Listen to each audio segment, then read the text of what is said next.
দেখো বিকেল ৫টার সময় গেছি সম্মান রক্ষা করতে, সারাদিন চলে গেল, তারপরে বিকেল ৫টায় গেছি আমি তার মুখের কথা রাখতে, সম্মান রক্ষা করতে। তো hello everyone, how are you? I am fine. এই দেখো সকাল থেকে এত কাজে ব্যস্ত ছিলাম যে তোমাদের সঙ্গে ভালোভাবে ভিডিও শেয়ার করতে পারিনি, ফটো শেয়ার করতে পারিনি। যাই হোক, আজকে ঘরের কাজে খুব ব্যস্ত ছিলাম। তো দুপুরবেলা আমি স্নান করে রেডি হয়ে চলে গেছিলাম আমার এক কাস্টমারের বাড়িতে। পুজো ছিল, শ্রাবণ মাসে শিব পুজোর ব্রত করেছিল, তো সেই উদযাপন ছিল।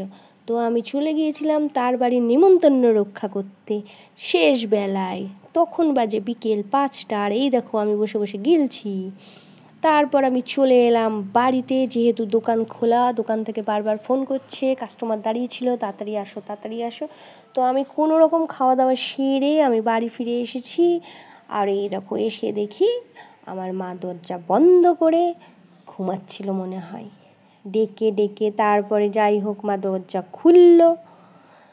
তারপরে আমি এসে ঘরে ঢুকে সাইকেলটা কোনো রকম রেখে তারপর চলে গেলাম, একটু বিশ্রাম করে চলে গেলাম দোকানে। আর দোকানে গিয়ে দেখো দুইজনে মিলে ঝামেলা পাকিয়ে দোকান সাজাচ্ছিলাম, মানে ও আর আমি একটু ঝগড়া করছিলাম। যাই হোক, তো দেখো নতুন জিনিস তো তো বারবার মুছে মুছে যত্ন করছে।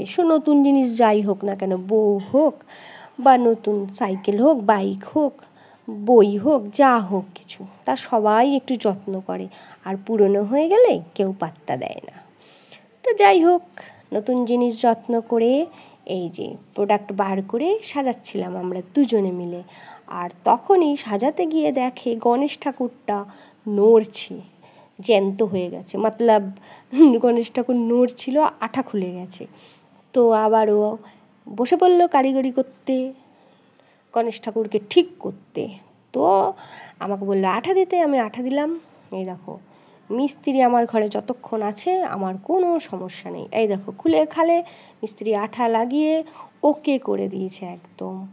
এই যে আমি আটিয়ে দিলাম, এবার গণেশ একদম ওকে হয়ে যাবে। তো যাই হোক, আজকে আমি সারা দিনটা এইভাবে কাটিয়েছি। তো আমি তোমাদের সঙ্গে শেয়ার করলাম আজকে আমি সারাদিন কি করেছি।